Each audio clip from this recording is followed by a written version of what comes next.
Many educators say if kids feel good about themselves, they'll do better in school. I think that self-esteem is absolutely critical to improving student performance. That's why many schools have programs designed to build student self-esteem. But it may not be that simple, believes psychologist Roy Baumeister.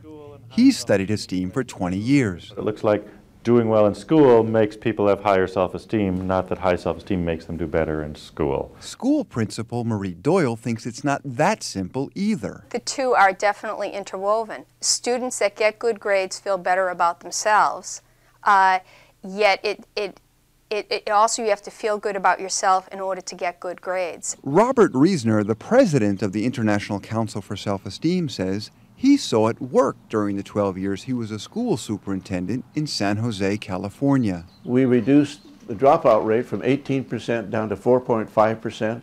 Our attendance rate was 99.7% for 3 years.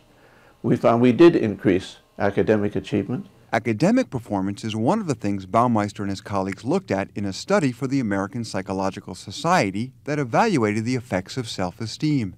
Based on what he found, Baumeister thinks educators should take a different approach. Forget about self-esteem, concentrate on self-control or something else that does seem to have more promise for contributing to success in life. Success in life that Baumeister, Doyle, and Reisner would like all students to have. I'm Oren Schoenfeld.